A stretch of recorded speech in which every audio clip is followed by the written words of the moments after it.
Muy buenas tardes, tengan todos ustedes. Es un privilegio iniciar este Congreso Internacional de Derecho Ambiental en homenaje al doctor Néstor Caferata, que platicaremos un poco más adelante con él, por todas estas aportaciones al desarrollo del derecho ambiental y que pues verdaderamente hoy en día, que es uno de los temas torales, adquiere especial importancia.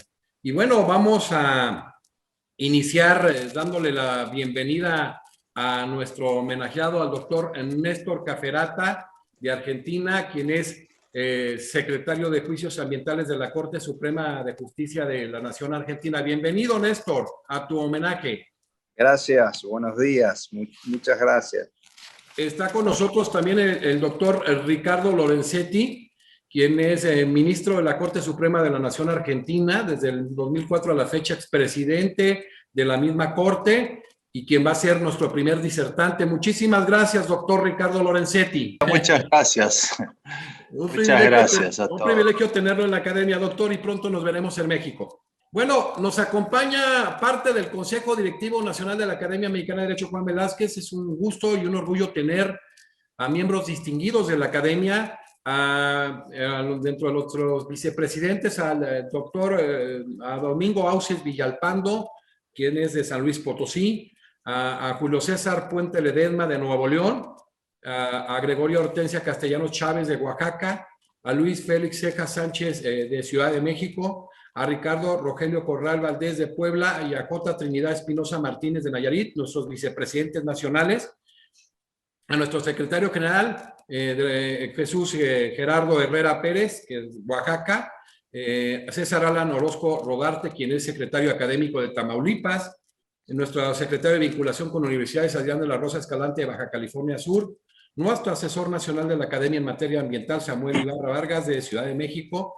nuestro asesor nacional en materia de derecho marítimo, del mar y pesquero, a Rodrigo Serrano Castro de Baja California Sur, a nuestra asesora nacional de mecanismos alternativos de solución de conflictos, Miroslava Echeverría Sierra de Oaxaca, a nuestra secretaria nacional de vinculación con tribunales superiores, a Cira Mariana Morales Ramos, a nuestra coordinadora del área de criminalística, a Ricardo Jaime Lozada de Nayarit, a la presidenta del capítulo joven de la Academia, Nayeli Andrea Elías Guzmán de Tlaxcala, a nuestra asesora de medios, Alejandra Torres de Ciudad de México, a nuestro presidente del capítulo Michoacán, Marco Aurelio Nava Cervantes, de nuestro capítulo Chihuahua, los siguientes son presidentes exclusivamente: Víctor Jorge Luis Velasco Castellanos del capítulo Oaxaca, Juan Carlos Fuentesilla Chávez del capítulo Chihuahua, Salvador Bringas Estrada del capítulo Quintana Roo, Vicente Octavio Pozos Marín del capítulo Veracruz, Osvaldo Ramírez Ortiz, presidente también del capítulo Tlaxcala, Juan Ramón Nieto, presidente del capítulo San Luis Potosí, Ariana Liliana Mesa Ángel del capítulo Tamaulipas, María Carolina González Briones del capítulo Coahuila, Jenny Judith Bernal Arellano del capítulo Sinaloa, Claudia Janet Cota Peña del capítulo Baja California Sur, José Alberto Calderón Silva del capítulo Campeche, Carlos Sergio Quiñones Tinoco del capítulo Durango, Jesús Martínez Garnero del capítulo Guerrero, Juan Carlos Rodríguez Sánchez del capítulo Jalisco y Luis Eduardo Medina Esquivel del capítulo Yucatán. Son parte de nuestros presidentes de los capítulos en las entidades federativas de México. De los vicepresidentes nos acompaña Virginia Erika Saint Paul de Quintana Roo, la diputada Alejandra Ramírez Ortiz de Tlaxcala, Madre de Los Ángeles López Martínez de Coahuila, Teresa Cruz Flores de Veracruz, y está con nosotros José del Carmen Guzmán Escalante de Campeche, Fermín Jacob Velázquez de Jalisco, está Rómulo Antonio Bonilla Castañeda de Yucatán, Heréndira Quesada del Rivero de Chihuahua, parte de nuestros vicepresidentes de capítulos, y están algunos miembros de las secretarías en los capítulos, como Missy Persino del capítulo Puebla, Paulina Vázquez Pacheco del capítulo Oaxaca, Jesús Castelán Pérez del capítulo Tlaxcala, Hipólito David Ceseña, quien es subdelegado de Los Cabos en Baja California Sur, y del capítulo Guanajuato, Miguel Antonio Sujo Ramírez, del capítulo Tlaxcala, Iris García García, y del subdelegado en Jalapa, Darío Ávila Martínez. Comentarles que es un pequeño sector del Consejo Directivo Nacional de la Academia, que por respeto elegimos solamente una parte, si no, no terminaríamos.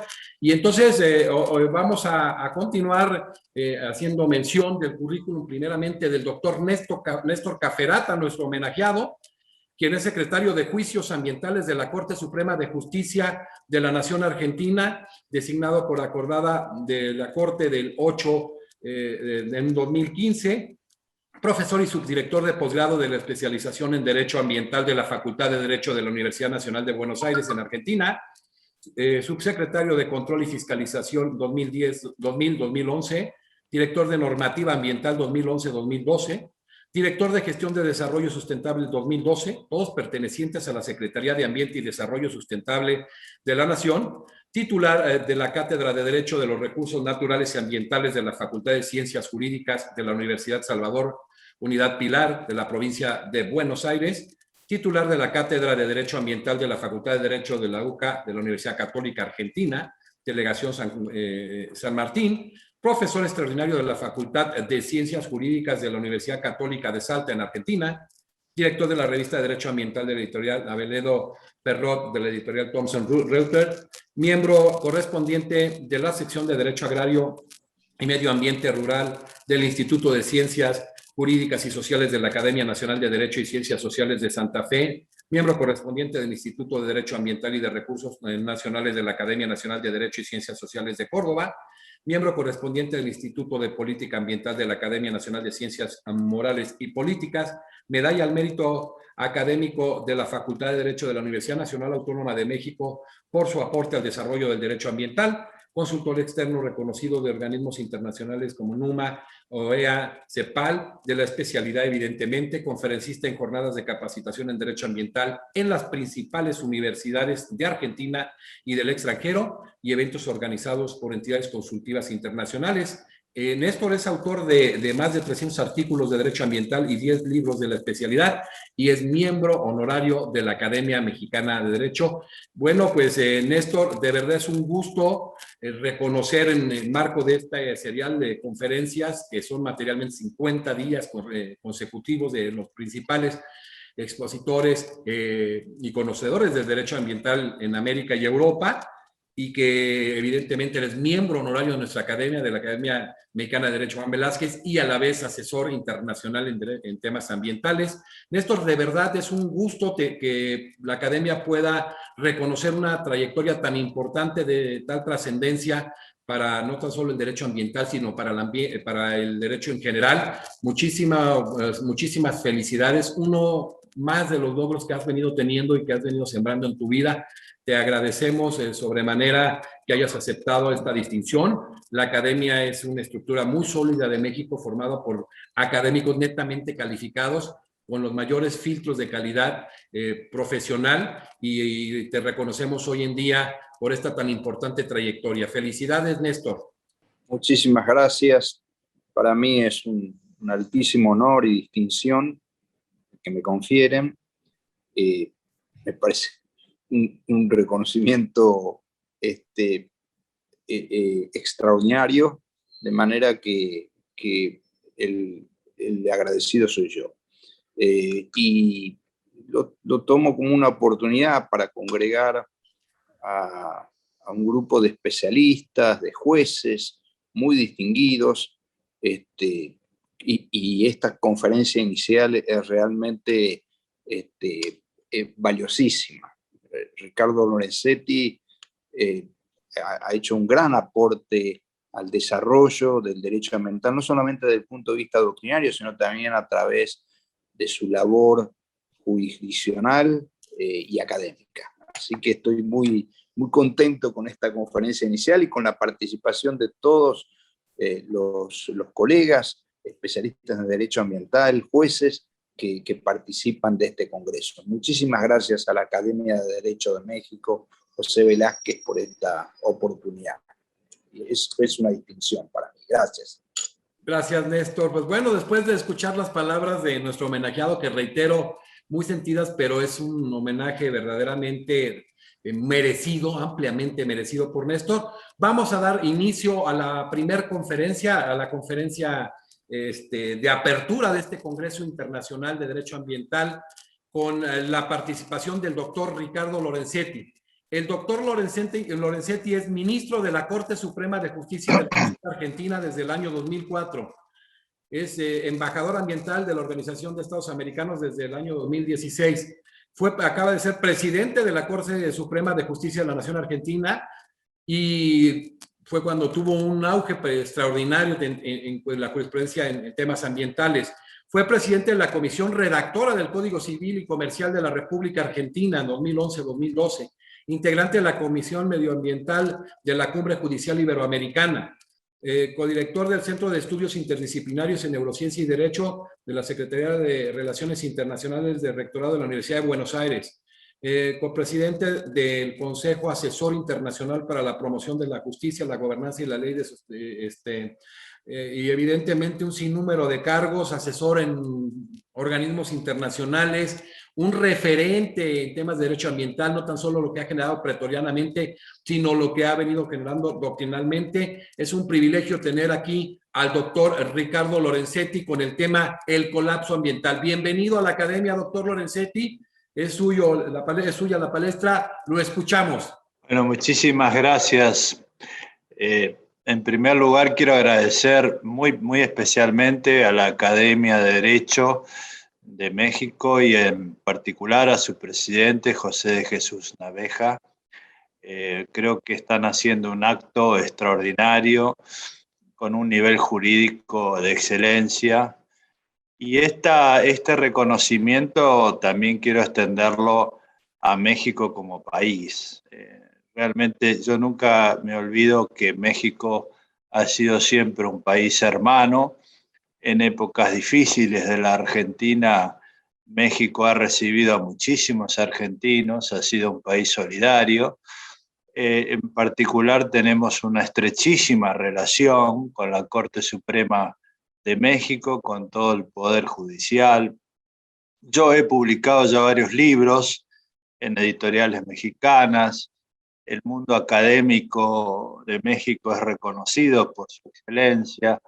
Así que realmente me siento con un gran placer en continuar este diálogo que hemos tenido durante muchísimos años entre la comunidad jurídica mexicana y la argentina, que ha sido un poco afectado por la pandemia, pero siempre logramos superarlo y espero estar presente muy pronto allí en el Distrito Federal. Quiero sumarme al homenaje al doctor Néstor Cafferata, que es un gran jurista y creo que ha trascendido las fronteras argentinas, porque su reconocimiento es en toda América Latina.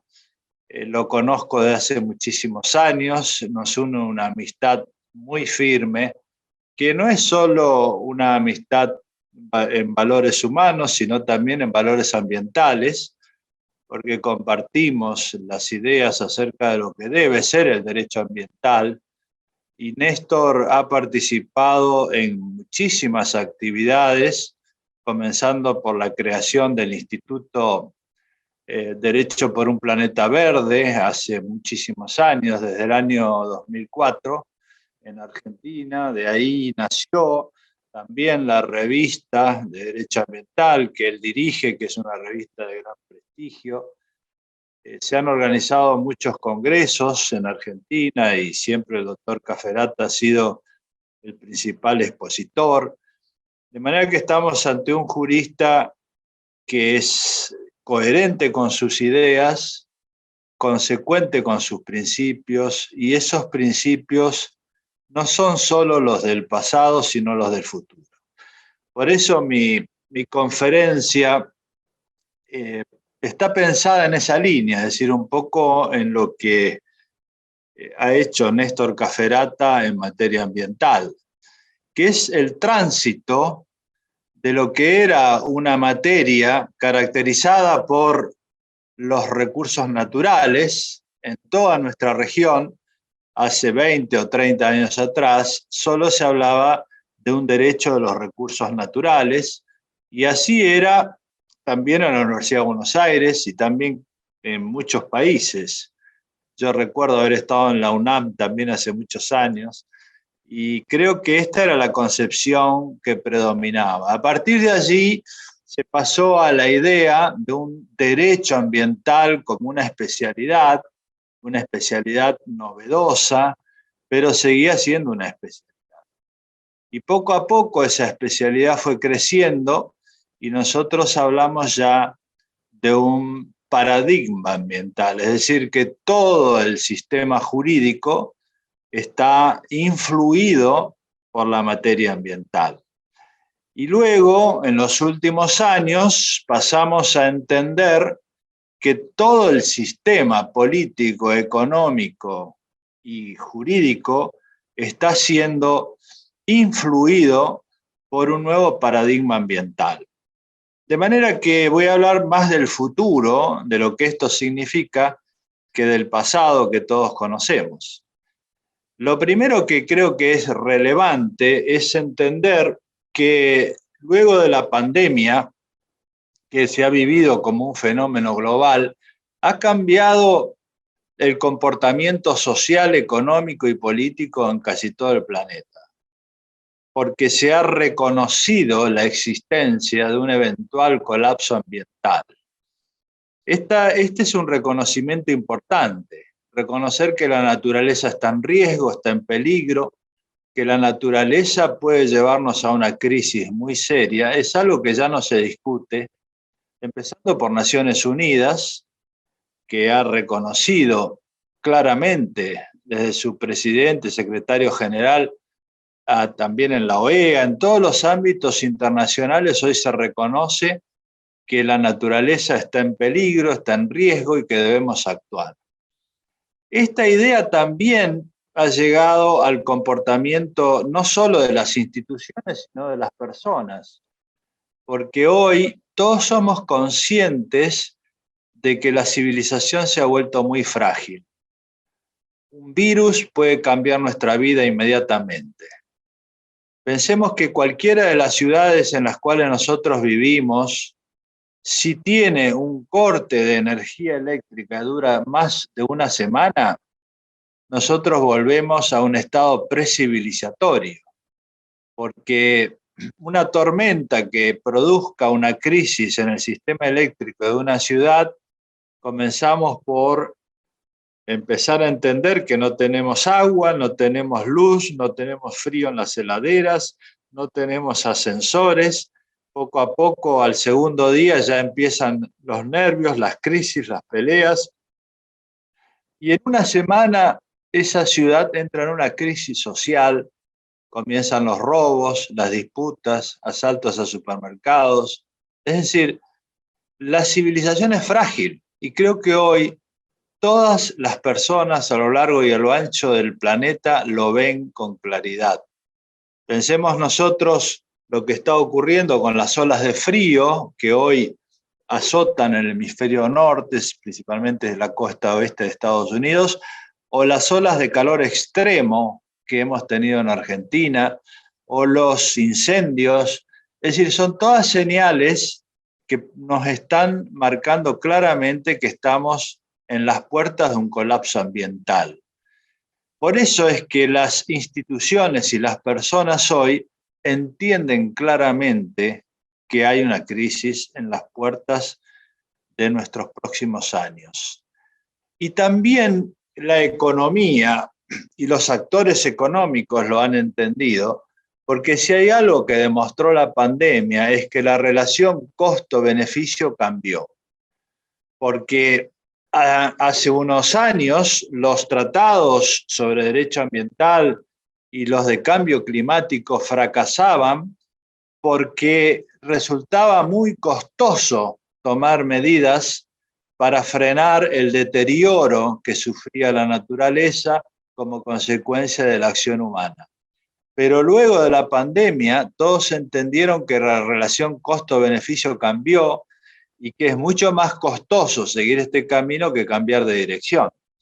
Por eso es que estamos asistiendo a un gran cambio macroeconómico porque están cambiando las energías, en casi todos los países hay un compromiso muy concreto hacia las energías renovables y el abandono de las energías tradicionales. Está cambiando la alimentación, el consumo, está cambiando el turismo, está cambiando el transporte, está cambiando el financiamiento, es decir, el mundo económico está girando.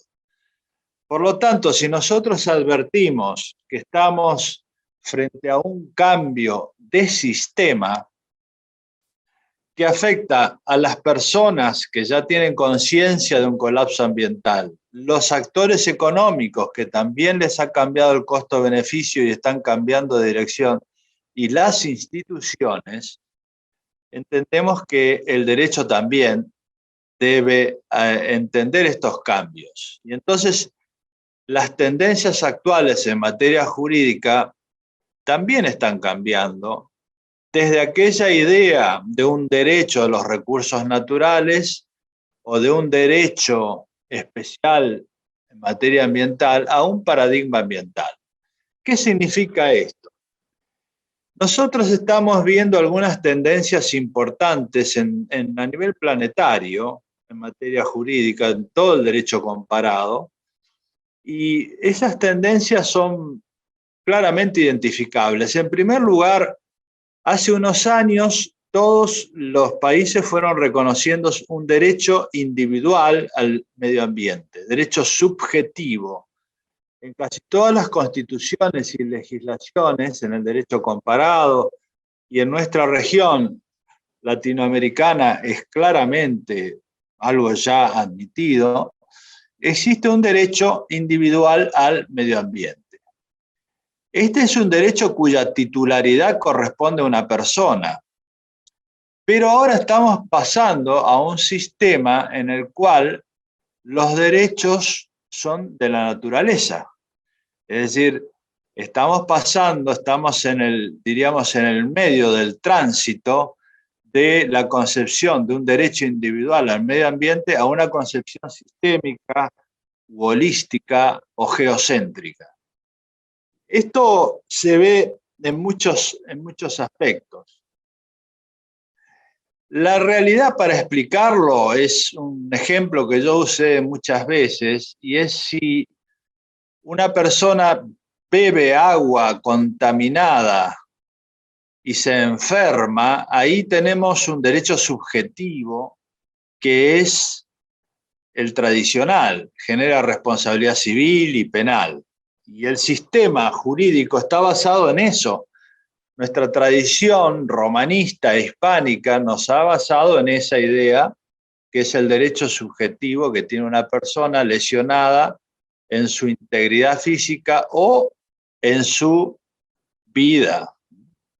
Ahora, si esta agua contaminada la beben 1 millón de personas, estamos ante un problema que es de derecho subjetivo, pero afecta a una multiplicidad de sujetos. Por lo tanto, el problema aquí es de justicia agregativa, es de organización de los tribunales, y es lo que denominamos acciones de clase o juicios colectivos, porque de lo que se trata es que hay una misma causa y una multiplicidad de sujetos afectados. Por lo tanto, lo que se trata es de hacer un solo juicio donde se examine esa causa y esos efectos son expansivos hacia una multiplicidad de sujetos. Por ejemplo, Brasil tiene una ley de acción civil pública. En Argentina existen fallos de la Corte Suprema, de Alavi, que reconoció las acciones colectivas. En México también se ha avanzado mucho. Pero el tercer supuesto es que esta agua contaminada la beban 2 pájaros que se extinguen y son los últimos representantes de la especie. Y ahí tenemos algo muy distinto desde el punto de vista de la ontología jurídica. Ya no son derechos subjetivos, sino que lo que se extingue aquí es algo diferente. Se extingue una especie. Y no hay un dueño de la especie. No hay derechos subjetivos sobre la naturaleza, no hay derechos subjetivos sobre el agua como sistema, no hay derechos subjetivos sobre la extinción de las especies. Por lo tanto, estamos hablando de un problema muy distinto, porque aquí estamos frente a un derecho de incidencia colectiva. Entonces, este es el cambio que estamos viendo.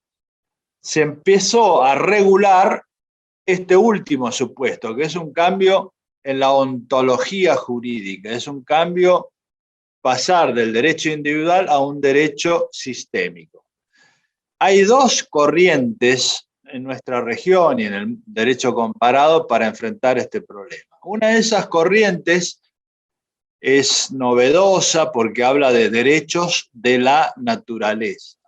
Por ejemplo, en materia constitucional, América Latina tiene ejemplos importantes, como es la Constitución de Ecuador o la de Bolivia, y también tenemos sentencias importantes como la de Colombia, que reconoce derechos al río. ¿Cuáles son los efectos de esto? Si se reconoce un derecho a la naturaleza tiene derechos.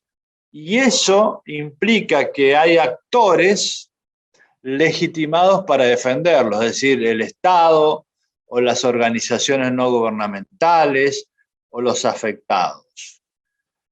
Esta idea también ha sido recogida en otras regiones del mundo, por ejemplo, en la Corte Suprema de la India, reconociendo que el río Ganges tiene legitimación. En fin, hay distintos fallos, sentencias o leyes que se están inscribiendo en este sistema. La otra alternativa, que es más ajustada a la tradición nuestra, es que nosotros reconocemos, por ejemplo, en Argentina, un derecho de incidencia colectiva, es decir, la naturaleza no tiene derechos, lo que hay es legitimación para actuar en defensa de la naturaleza. La naturaleza es un sistema y como sistema es un bien indivisible y de uso común. Al ser indivisible y de uso común, no hay derechos subjetivos sobre la naturaleza. Entonces no hay un derecho subjetivo sobre la naturaleza, hay una legitimación para obrar.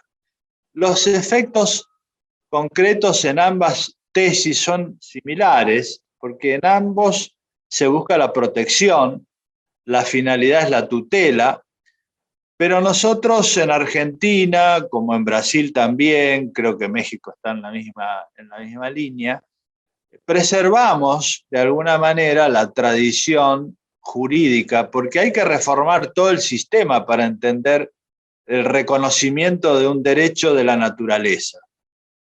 Si reconocemos un derecho de la naturaleza, tenemos que reconocer también un derecho de sus partes. Si reconocemos un derecho de sus partes, la construcción jurídica y dogmática es muy compleja. Pensemos nosotros que si un río tiene derechos, también tiene deberes. Y si hay una inundación, deberíamos reconocer una responsabilidad jurídica del río. Y ahí sí que tendríamos problemas, porque ¿quién responde patrimonialmente por los daños que causa la inundación? Es decir, dogmáticamente es una construcción muy compleja que hasta ahora no ha tenido demasiada elaboración en el desarrollo. Simplemente hay un derecho de la naturaleza, de la madre tierra, pero cuando uno desarrolla dogmáticamente esta idea, se encuentra con una gran cantidad de problemas que no es necesario enfrentar, en mi modo de ver, porque si tenemos otras vías de solución con el mismo resultado, no lo veo necesario. Por eso, en nuestra región, en Argentina, por ejemplo, ya tenemos muchas sentencias en las cuales se reconoce que la naturaleza es un bien de incidencia colectiva. Esto tiene implicancias muy importantes en varios aspectos. Por ejemplo, nosotros tenemos sentencias en materia de aguas, que el doctor Cafferata conoce muy bien y seguramente hablará de ellas, pero en esas sentencias nosotros hemos reconocido que el problema debe centrarse en la cuenca Ahí tenemos sentencias que llamábamos la sentencia La Picasa, el Riachuelo, porque son sentencias que se refieren a un curso de agua, ¿no? La Picasa es una laguna, el Riachuelo es un río industrial. Y ahí la Corte lo que hizo es enfocarse en el sistema y decir, hay una mirada ecocéntrica, hay una mirada sistémica. Es un derecho de incidencia colectiva. Entonces, los actores que tienen legitimación para obrar, en ese caso, son legitimados. No hay un derecho de la naturaleza, son actores legitimados para actuar en defensa de ella. Es una legitimación sustancial activa. Entonces puede accionar un afectado, puede accionar el Estado, las organizaciones no gubernamentales. El foco del bien jurídico protegido es la cuenca y no los individuos. Y esto tiene una importancia también en materia procesal, porque lo que ocurre tradicionalmente es que los procesos empiezan con problemas de competencia, porque una cuenca abarca distintas jurisdicciones judiciales y políticas. Y entonces lo que tradicionalmente ha ocurrido es que dividimos el problema para ajustarlo a las divisiones judiciales y políticas, con lo cual nunca se logran soluciones, porque esas soluciones terminan en la ineficacia derivada de conflictos de competencia. Entonces lo que ha hecho la Corte Argentina en estos casos es decir, no importa la jurisdicción es el problema, el conflicto. Entonces, si hay distintas provincias o estados, o si hay distintas jurisdicciones judiciales, deben ceder esas divisiones para enfocarse en el problema, en el conflicto. Entonces es la cuenca la que determina la jurisdicción y no a la inversa. La misma concepción la hemos aplicado en otros casos, como por ejemplo incendios.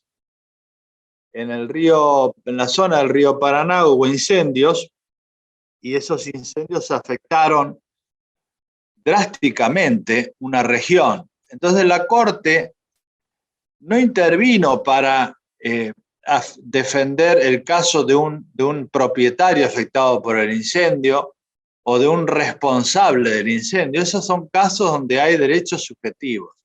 La Corte intervino para proteger el ecosistema del río Paraná, que es el humedal, y ahí citó la Convención Ramsar que protege el humedal. Entonces, la tutela se refiere al bien, al sistema.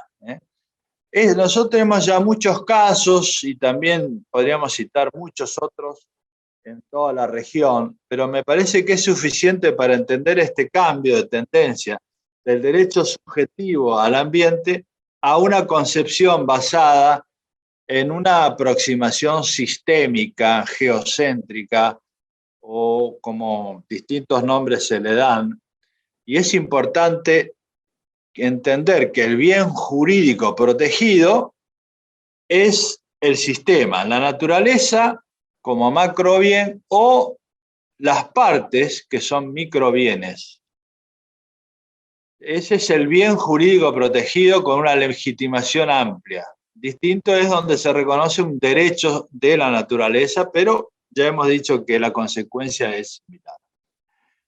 Si nosotros admitimos esto, también hay derechos y deberes derivados de esta concepción. Porque siempre se habla de un derecho a un ambiente sano, pero se habla poco de los deberes. Entonces, nosotros, cuando decimos que la naturaleza es un bien jurídico protegido, surgen deberes. Y esos deberes son importantes. Por ejemplo, hoy todo el mundo económico está cambiando porque empiezan a entender que hay deberes respecto al ambiente. Esto empezó con la idea de una responsabilidad social empresaria, pero hoy hablamos de una responsabilidad jurídica. Por ejemplo, los sistemas financieros actuales reconocen que dan préstamos siempre y cuando se respeten cláusulas ambientales. Entonces hay un deber importante respecto del cambio climático, de la protección del ambiente. En la reciente reunión de Glasgow, Estados Unidos planteó la formación de un grupo que ellos lo llamaron los primeros actores de la coalición. Y ese grupo lo que hace es condicionar la compra. Entonces, esto tiene un cambio económico importantísimo, porque, por ejemplo, los grandes administradores de containers van a empezar a aceptar transportar siempre y cuando esa mercadería respete parámetros ambientales. La Unión, por ejemplo, los grandes operadores que circulan grandes cantidades de volúmenes, por ejemplo, Amazon, van a empezar a requerir el cumplimiento de parámetros ambientales. Es muy importante esto porque desde el punto de vista de los grandes compradores se obliga a los productores a cumplir sus deberes respecto del ambiente. Lo mismo pasa en la Unión Europea. El Pacto Verde ha planteado, por ejemplo, en materia de deforestación, que no van a comprar productos que vengan de la deforestación. Es decir, esto va a cambiar el sistema económico. Y lo mismo pasa en materia de energía y tantos otros, ¿no? Entonces hablamos de derechos, pero deberes. Y esos deberes generan incumplimientos con responsabilidades jurídicas. Y algo interesante es que nosotros siempre hemos hablado de las generaciones futuras con el derecho a un medio ambiente. Esto ya está en muchas constituciones y por eso algunos países y algunos sistemas judiciales han reconocido que las generaciones futuras son actores en los procesos. Y entonces pueden participar. Algunos países han llegado a reconocer un defensor de las generaciones futuras. Pero también hay deberes de las generaciones futuras, porque en las generaciones futuras también van a haber dirigentes políticos, dirigentes empresarios, que cometan los mismos errores que los actuales. Por lo tanto, hay toda una corriente que habla de deberes de las generaciones futuras, es decir, el deber de mantener el mismo estándar que ahora. Entonces, estas son tendencias importantísimas que nos están cambiando el modo de ver. Entonces, esta concepción sistémica de la que hablamos también se traslada a los procesos. El derecho procesal en materia ambiental no solamente es un proceso entre dos partes, sino que es un proceso policéntrico, con muchas partes, porque no hay manera de resolver una cuestión ambiental escuchando a Cayo y Ticio, como se nos enseñaba en el derecho romano, sino que hay siempre una multiplicidad de partes. Entonces, los procesos ambientales nos obligan a repensar el derecho procesal, mucho más amplio, mucho más difícil, también en materia probatoria. Es una concepción sistémica del derecho procesal. Y también las sentencias. Nosotros estamos muy acostumbrados en nuestras facultades de Derecho a enseñar que la sentencia es una reconstrucción del pasado. Se reconstruye el homicidio, se reconstruye el incumplimiento contractual, pero las sentencias ambientales miran hacia el futuro. Cómo recomponer el medio ambiente. Y entonces para eso no estamos entrenados y por eso es que es tan importante enseñar en las facultades estos temas. El derecho procesal ambiental es un cambio también sistémico.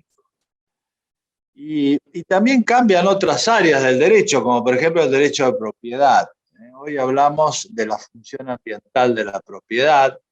Esto ya está en el Código Civil argentino. Nosotros hemos introducido un artículo 240 en el cual se dice, bueno, hay un derecho de propiedad, pero debe ser ejercido sin afectar el ambiente. Es decir, ahí hay una relación, un juicio de ponderación entre el derecho de propiedad y el ambiente. En Brasil también se habla de la función ambiental. El profesor Benjamin también lo ha tratado en numerosas oportunidades. Y también en Colombia, el magistrado Tolosa, el ex magistrado Tolosa, lo ha planteado claramente. Es decir, hay una función ambiental de la propiedad. Es decir, está cambiando también los derechos reales. También podemos hablar de un cambio en derecho internacional. El derecho internacional ambiental tiene una influencia decisiva hoy en los derechos nacionales. Y no solo el derecho obligatorio, sino el que denominamos el derecho blando, el soft law, porque vemos, por ejemplo, que muchas sentencias ambientales citan el preámbulo de los tratados, sin que sea obligatorio. Es decir, estamos asistiendo a cambios en todas las áreas del derecho, por eso ya decimos que no estamos solo frente a una especialidad, sino frente a un cambio de paradigma. Y esto concluye con la idea del Estado de Derecho ambiental, es decir, que no me voy a extender porque ya estamos con el tiempo muy extendido, pero creo que el Estado de Derecho ambiental es el marco jurídico en el cual nos vamos a desenvolver en los próximos años. Es decir, que el Estado de Derecho requiere un componente ambiental, una mirada. Esto se ve, por ejemplo, en la idea de que los derechos humanos, que son progresivos, también son progresivos en materia ambiental, como lo establece la Carta Interamericana, y no se puede retroceder. Lo mismo pasa con la idea de gobierno abierto y acceso a la información en materia de Estado de Derecho. Eso significa que los estudios de impacto ambiental también deben hacerse, es decir, la idea es evitar el doble estándar que a veces existe en materia ambiental.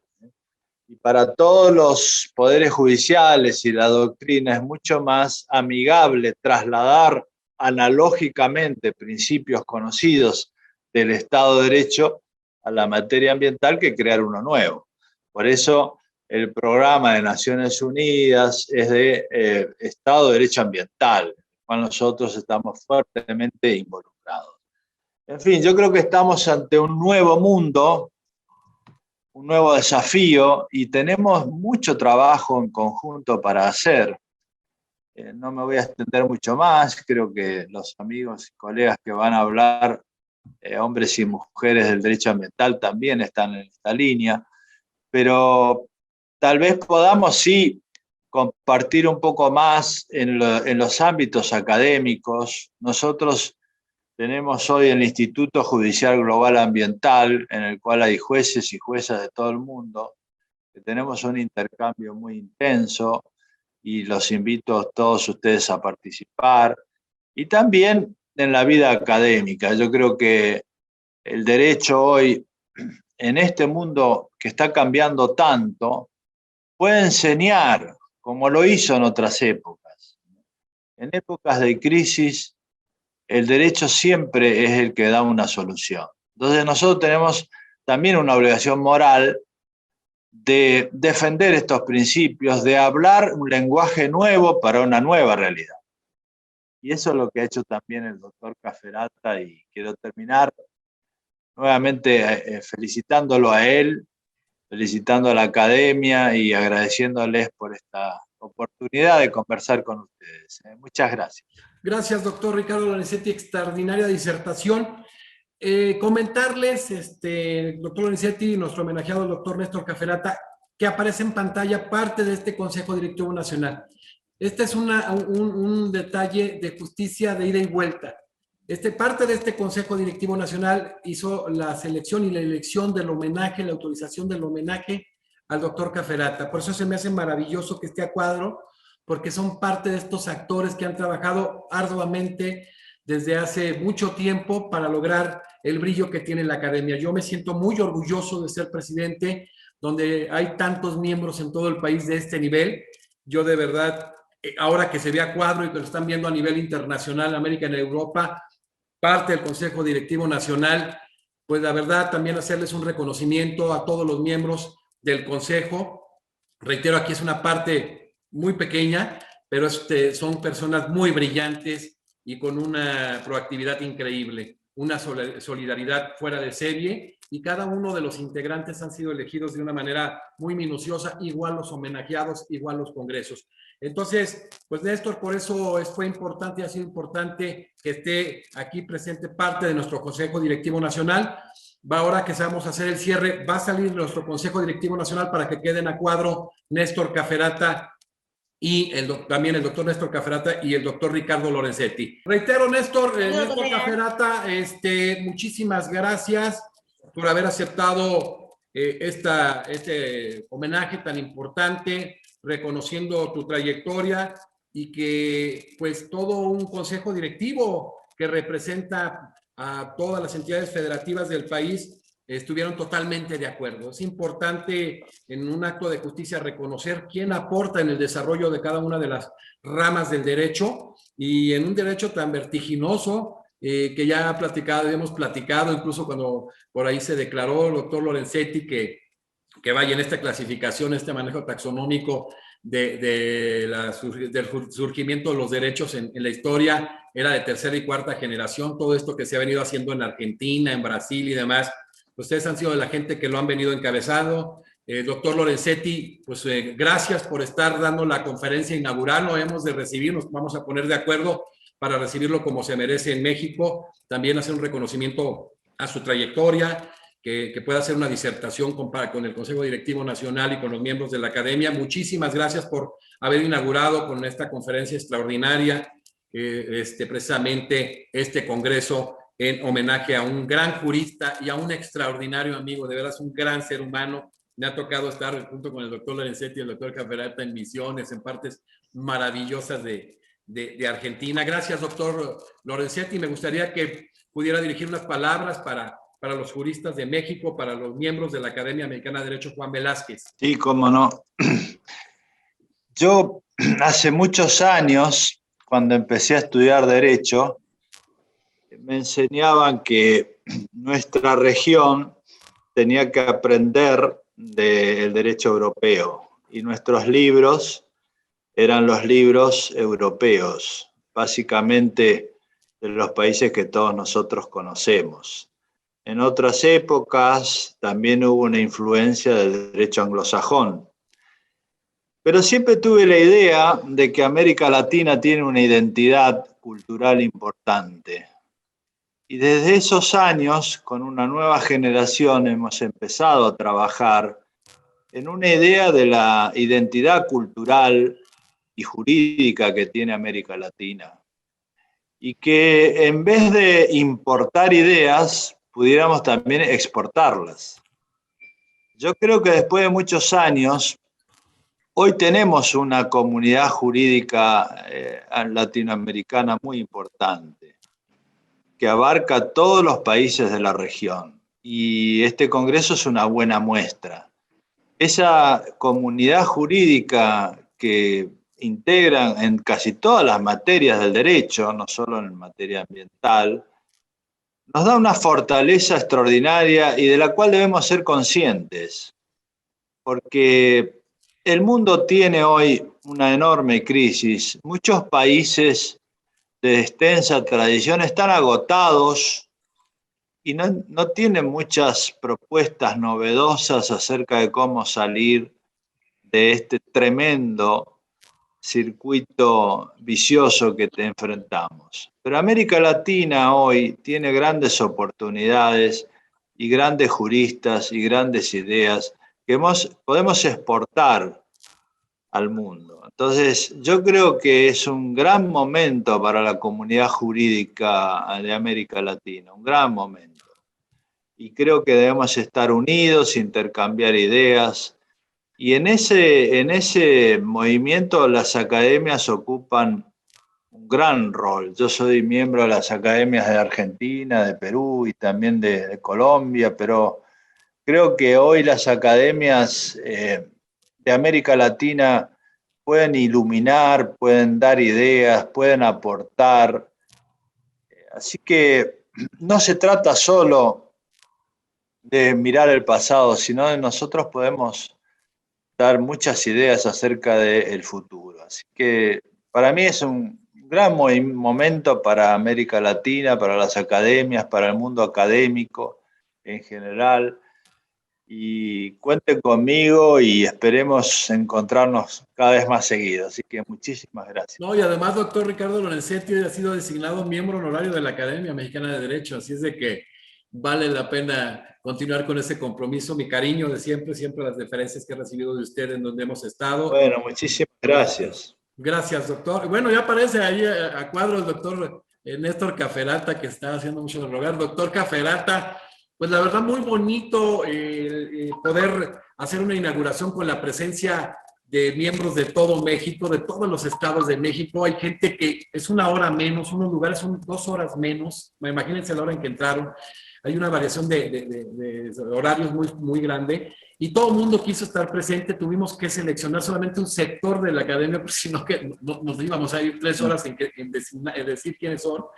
Y de verdad, el doctor Caferata, mi querido Néstor Caferata, más que reconocido, este reconocimiento es muy sentido, pero aparte es de mucha justicia, ¿no? Lo que tú le has aportado al desarrollo del derecho ambiental, como lo dice el doctor Lorenzetti, es importantísimo. Hoy en día que ya se han dado cuenta la trascendencia que tiene esta rama del derecho, lo que ha venido posicionándose, sobre todo por la misma realidad que impera, y decirte que aparte del gran jurista que eres un ser humano extraordinario. La academia ha recibido cientos de mensajes de WhatsApp, de llamadas, felicitando por esta iniciativa. Hemos hecho homenajes muy importantes al doctor Rodolfo Vigo, en el derecho comparado, por ahí hicimos un homenaje muy importante a Lucio Pombo. Más adelante vamos a hacer algo para el doctor Lorenzetti, hemos generado cosas en diversas ramas del derecho, pero de verdad se han recibido una respuesta, no tan solo de la comunidad jurídica mexicana, sino a nivel Latinoamérica increíble, desde Perú, de Colombia, de todos lados.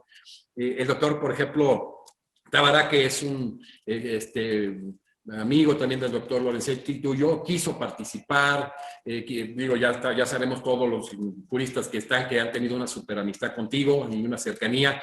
Tolosa quiso participar, o sea, se ha venido integrando gente que ya al cuadro que existía de académicos de alto nivel. Aparecía Néstor Caferata. Qué orgullo para la academia de la cual eres miembro y de la cual eres asesor jurídico internacional en el ámbito del derecho ambiental, este homenaje. Qué bonito, qué sentido, toda una gama de juristas de América y Europa que verdaderamente van a aportar, y como dice el doctor Lorenzetti, esto está generando un parteaguas, porque es importantísimo que estas voces hoy en día sean las más escuchadas en un momento de complicaciones de la naturaleza. Muchas felicidades, doctor Néstor Caferata. Muchísimas gracias, José. Para mí es un honor, una alegría, un placer participar de este congreso, compartir con el doctor Ricardo Lorenzetti esta conferencia inicial en materia ambiental y una vez más expresar mi reconocimiento a la Academia Nacional de Derecho de México, José Velázquez, en tu persona, y a todo el Consejo Directivo que tuvo la gentileza y la amabilidad de compartir este acto inicial. Y estoy muy contento y emocionado por todo esto, así que no tengo palabras más que de agradecimiento. Muy especialmente lo hago extensivo este agradecimiento al doctor Lorenzetti. Efectivamente, hemos compartido muchas cosas en común, muchos ideales que parecían utopías allá por el año 2004, cuando arrancamos caminando el país y América Latina predicando convicciones, ideas que en ese momento eran probablemente muy novedosas en materia ambiental y que hoy por suerte se han ido consolidando. La idea de la visión ecocéntrica, de la unidad de los ecosistemas, la idea de los principios de derecho ambiental, del paradigma ambiental, que es una idea que ha introducido el doctor Lorenzetti en nuestra teoría, en la teoría del derecho ambiental, y que ha tenido muchísima difusión. En fin, hemos tratado de explicar el sistema de derecho ambiental, las novedades de esta disciplina y la existencia de un derecho ambiental latinoamericano y caribeño. Hemos recogido frutos de toda esa prédica y este congreso es un reflejo de eso. Muchísimas gracias por todo, muchísimas gracias. Pues bueno, la verdad es que es muy sentido este homenaje con parte de la gente que tomó la elección de que se diera este tan importante congreso en homenaje al doctor Cafferata, con la presencia del doctor Ricardo Lorenzetti, que aparte de que es un jurista de alta talla a nivel, no de América Latina, también a nivel internacional, tiene una gran empatía académica en el tema de expertise, y a la vez una amistad entrañable contigo, Néstor. Yo sé el cariño que se tienen, recíproco, lo que han venido trabajando y generando en equipo, un gran equipo, un binomio fuera de serie, y sobre todo la presencia de gente de América Latina y Europa que aplauden este tipo de reconocimientos. Yo creo que eso demuestra hoy en día no tan solo la unidad que existe en los juristas en América Latina y en el mundo, sino la conciencia que existe entre los juristas, ¿no? Vencer egos, vencer envidias, vencer mucho tipo de cosas y hacer la expresión de decir, merece a alguien que se reconozca su trayectoria, que sus aportes en el ámbito del derecho ambiental pues han generado cosas muy importantes, ha trascendido. Y bueno, hoy cerramos con lo que es la inauguración de este Congreso Internacional de Derecho Ambiental con la conferencia magistral del doctor Ricardo Lorenzetti, expresidente de la Corte Suprema de Justicia de la Argentina, una de las cortes de mayor avanzada en América Latina ni a nivel mundial. Mis respetos y mi admiración para la Corte, mi cariño para cada uno de los jueces constitucionales, ministros en México, magistrados en otros. Hablamos de la magistratura constitucional.